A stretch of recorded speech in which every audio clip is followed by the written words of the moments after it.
you're gonna fish it back out. Got it, he's coming up, Jim. Bass? Brownie. A walleye. That didn't take too long, did it? Oh, with this Bass X, I can lift this in with a heavy line. Hold still, hold still. Woo! It's fall and cold, 25-mile-an-hour wind blowing like crazy. Water temperature's about 54-ish. You know, these big brown bass, along with a lot of other fish, are already heading down, getting set up in their wintering holes. And up north by us, it's gonna be a long, long winter. And there's certain kinds of things you look for these smallmouth wintering holes. And just really a handful of presentations that'll put some of these big fish in a boat for you. It's one of our favorite times of the year to fish, in spite of the cold. I think, what do we have, about 40 degrees right now when we took off this morning? It was My cold. hands are getting a little cold for the first time this year.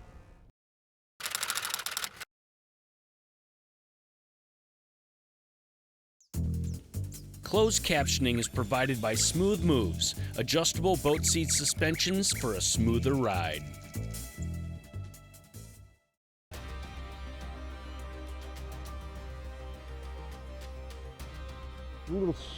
Good, see this? Good indicator that you're on the rocks up here when you get that on it. And the rocks, you gotta have some of those rocks down there for these wintering holes. Doesn't have to be big mounds of rocks. In fact, scattered little pockets of boulders they like better than boulder on top of boulder on top of boulder. Kind of scattered across these flats is what you're looking for. You could see them on your Humminbird side imaging. Electronics are more important to anglers nowadays than ever before. They serve a great purpose in spring, summer, fall, and winter. Here's an example. We all know fish make seasonal movements, and in the spring, many fish will make a mass migration to shallow, warmer water areas. Using the shallow water highlight tool, you can isolate high percentage areas to start your search, writing off as much as 90% of the water. Once you get into these regions, you will move fairly quickly with your trolling motor to isolate loose schools of fish, occasionally tail ending down and fan casting an area. So a run and gun approach is generally best, and your sonar does not play as important of a role in seeing fish.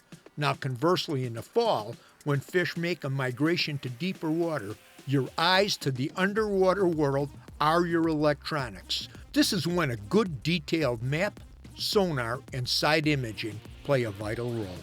One thing when you start looking for smallmouth at this time of the year, a lot of times the fish are relatively pinned close to the bottom, so you have to really sort of go over these really pretty slowly.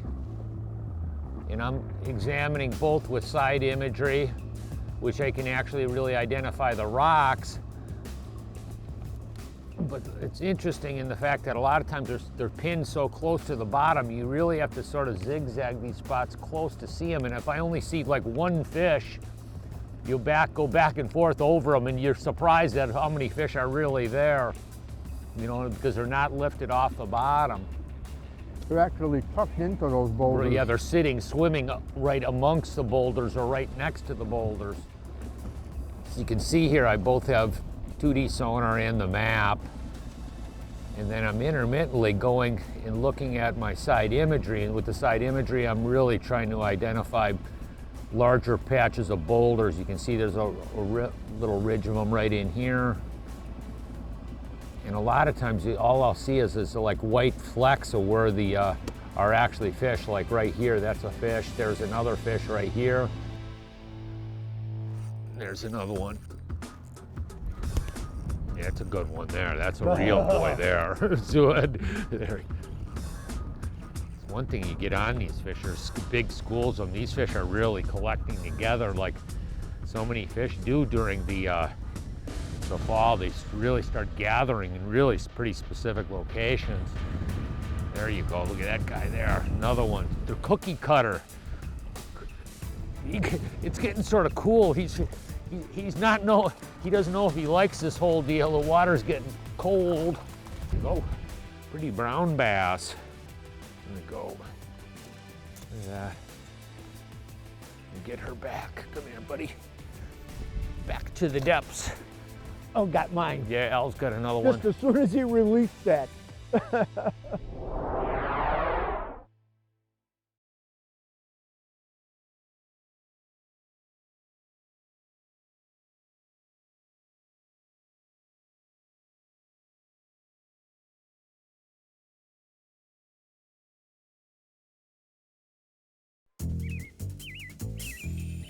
This segment is brought to you by Northwest Ontario.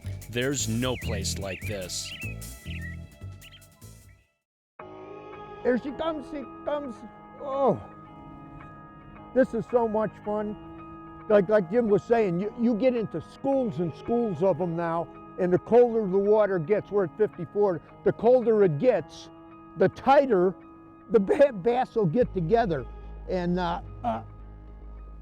yeah, you know, as soon as we hit a fish, he's got that spot, he hit spot lock on that trolling motor, and we're just locked in, and you could sit here. We got these fish on this side of the drop off. I don't know how many fish are in here. We've had schools like this where you spot lock on them and you can catch 25, 30 fish from a spot lock spot, sitting right on the spot. That thing is an amazing, amazing tool. And if you're a bass fisherman with a cable drive trolling motor and you're not using that baby, it's costing you a lot of fish. And if you're a tournament fisherman and you don't have one of those on your boat, you can't even compete. That's how important that thing is. And fishing like this, where those schools of fish might be the size of our boat here, sitting right here, and there might be 25 fish in there. Just boom, boom, boom. These up north where we live, these wintering holes on these smallmouth, generally where they bunch up on most of the deep water, like what would you say, Jim? 20 to as deep as 40 feet with around 25 to 30 being pretty average on the lakes that we fish. You're talking about the types of spots. One thing that's really, really critical is the habitat, and what these fish really like is once you get to the end of the break and then it flattens back off on the bottom of the break, and then you get like staggered boulders down in 25, 30 foot of water, and you get flats, and the bigger those areas are, the more carrying capacity you can have in a given spot. You know, what they like to do, smallmouths at this time of the year like to gather together with their buddies, and a lot of times that's what I mean. What you want to do is find bigger spots. That's one thing where side imagery is so critical, because you can actually visually identify those boulder flats and have the right bottom composition to gather these fish.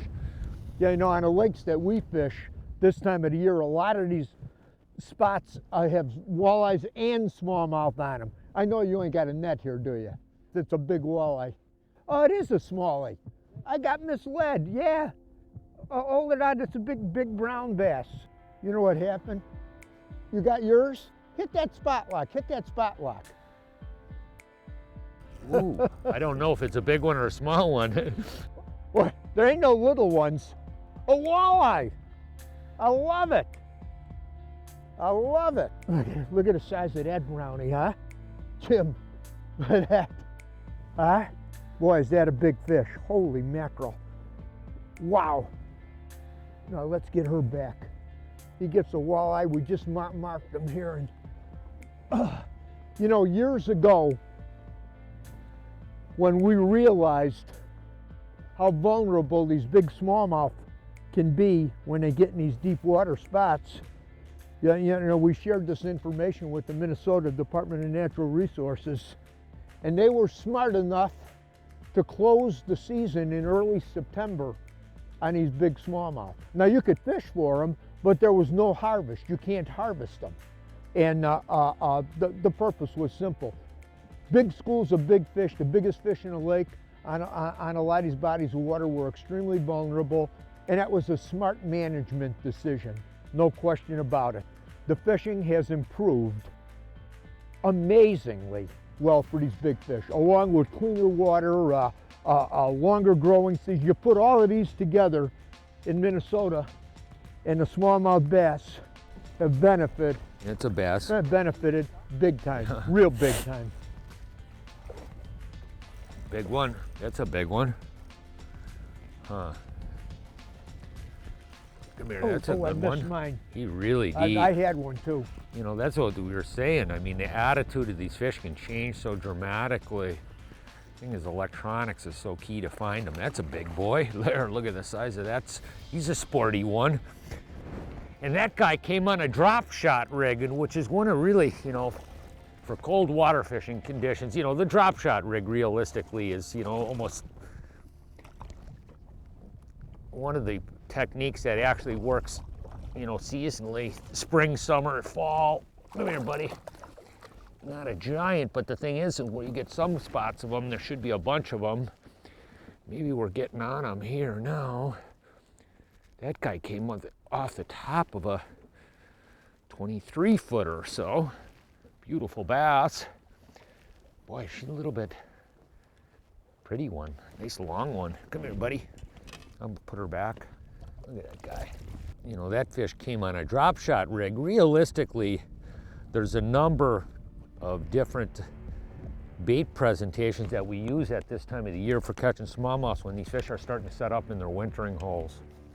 For deep water smallmouths in fall, I like to think about it like this: slow, medium, and fast. The bottom line is you are fishing in deep water, so you need a bait that can get to the bottom in a hurry in depths from anywhere from 25 to as deep as 40 foot of water and stay in the fish zone. That means crankbaits are out and lead is in. On the slow side of the presentation spectrum, you can't beat a #1 VMC spin shot hook with a 2 to 3 foot drop line and a 1/2 ounce drop shot weight. I rely on baits like the Big Bite jointed jerk minnow, but you have to experiment with plastics. Now, as far as a medium tempo presentation, a heavy jig and plastic stitched across the bottom can produce big fish bites. A Terminator football jig, the VMC swinging rugby head, or a spin jig are all great options. A 5-inch Big Bite suicide shad or a jerk minnow is an awesome trailer on any of these presentations. Finally, the most aggressive of the presentations in fall is the jigging rap. Need I say more? The cat is fully out of the bag on how effective this lure is anytime the fish are deep. The jigging rap produces another great big one. Look at that. Oh, look at that. Man. You know, we've been fishing with a variety of different techniques, and this is one, I'm telling you, over the last couple of years that I've been fishing a lot. Once you get into this cold water and it's a jigging rap, I tell you one thing, in this time of the year for fishing deep water, I mean, very, very few baits are as efficient, particularly as you get in windier conditions, because you can keep the bait on the bottom no matter what the conditions are. Come here, buddy. Oh, come here. This guy's not hooked very well, and I gotta get him in, otherwise I'm gonna lose him very, very quickly. Come here, buddy. Come here. There we go. But it's a jigging rap.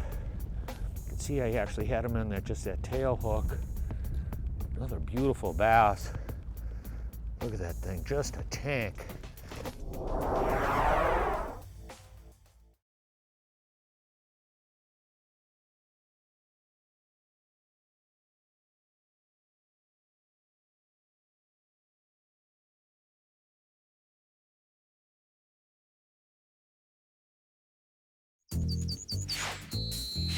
The Edge is presented by these and other fine sponsors.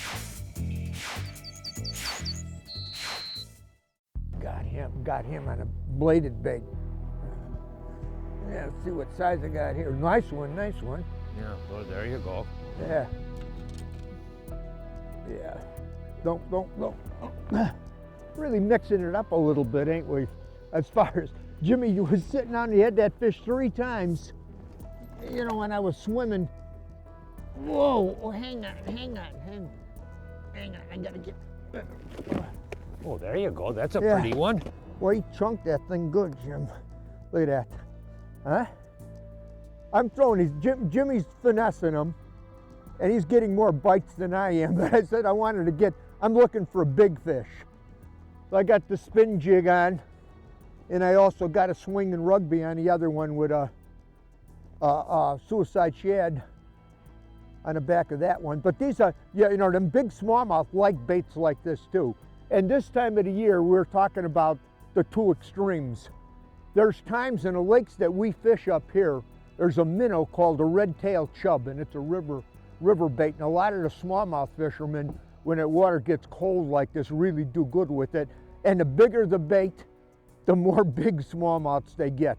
That's why I'm throwing this big sucker like this. And this time of the year, you can get some real monsters on it. Day in and day out, the drop shot, as far as smallmouth go, you're always going to get bit. But when I'm looking for a big donkey, and it's working, Jimmy. Yes. Look at that. Ooh, got another big boy. The one thing with like drop shot, like fishing like this, a real specific rod is sort of important because you're fighting really big bass, and on relatively light line. This is a drop shot rig. This is a St. Croix Legend Elite. This is a really medium power, medium light power. I got it spooled with 10-pound test 832 braid to a fluorocarbon 8-pound test Suffolk fluorocarbon leader, and then just a drop shot hook in a small big bite minnow. But the thing is when you're fighting these fish on this reel is the part of it I was going to really talk about. And what this is a Daiwa Fuego reel, and it's got a really high-end drag. When you're fishing a light line big bass like this, a really fine-tuned reel is really critical for landing them. Come here, buddy. Look at that. Another great big brownie. But I tell you one thing, the right rod and reel combination based on the fishing technique you happen to be fishing is really, really critical. But I know one thing for drop shot fishing, this rod and reel combo is just unbelievable. It is my choice. You know, I fished a lot of different types of rods for drop shot fishing. This is a really tremendous system right here. We'll get her back in the water. You got really quite a pack of these little runts in here, don't we? look at that. Boy, they're beautiful fish. You know, I'm throwing a complete different bait, a much bit bigger rig, a heavier rig. Jimmy's finessing, and I'm using a St. Croix Bass X, a 7.1 medium heavy, 17-pound Suffolk fluorocarbon with an 8.1 Daiwa with the Tula. And for me, this combination is a killer for these bigger baits. So, you know, he's gearing up with the right equipment for the size of the bait, and everything is critical. And I'm fishing, if he was to try to fish this system on his spinning rod, it ain't gonna work. So, yeah, you know, it's always important to match, you know, get your equipment matched up right. Makes the experience a whole lot more fun.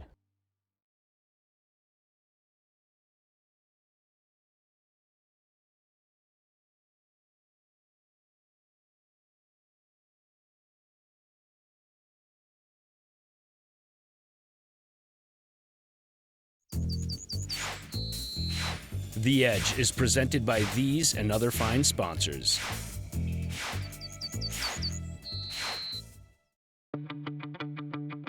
There's one. As soon as I hook a fish, I put it on spot lock. Look at the size of that. Yeah. That is a giant. Yeah. Oh. It's amazing that I can sit there, hold in place, do whatever I have to do, and the boat is sitting in the exact same location. The next cast, I'm flipping right to where this fish just was caught at. I'm casting right to the same spot. You can see that how in tournament fishing scenario, how that could be just a monstrous. Look at the size of that one. That's really a big bass. Look at that guy. Oh, look at that. That is a whopper. It really is. When you're talking fall, cold water period, there's no finer smallmouth bass fishing. There really is, and there's not a time throughout the course of the year when you can actually go out and actually target numbers of really big bass. Wow, look at the size of that thing. I mean, it's bigger than my hand. You can see how the girth of that thing, that is one whopper. Hey, what do you think about when you look at the evening news on television or read the headlines in your local paper? Huh. Not a whole lot of uplifting stuff, is there? You know, I just read a recent article in Decision magazine. It was written by Billy Graham. As we sit here today, I believe Mr. Graham is in his mid-90s. And there's no question he is one of the most influential Christian leaders that ever walked the face of the earth today that is alive now. An amazing man that has touched the lives of so many people in so many different ways. I'd read you a little snippet here that really caught my interest. I once asked a university professor what he thought our greatest need was. He considered it carefully before he answered. I could give you a variety of answers all the way from tax relief to disarmament. I may surprise you because I'm not a religious man, but I believe that the greatest need that we have at this hour is a spiritual awakening that will restore individual and collective morals and integrity throughout the nation. Goes on to say, a hostile world is seething with hatred, intrigue, lawlessness, and godless aggression. The wicked prosper, and in many areas of the world, the righteous suffer. People are confused, unstable, unhappy. Scarcely, if ever, has economic prosperity been accompanied by such widespread unhappiness, lawlessness, and rebellion.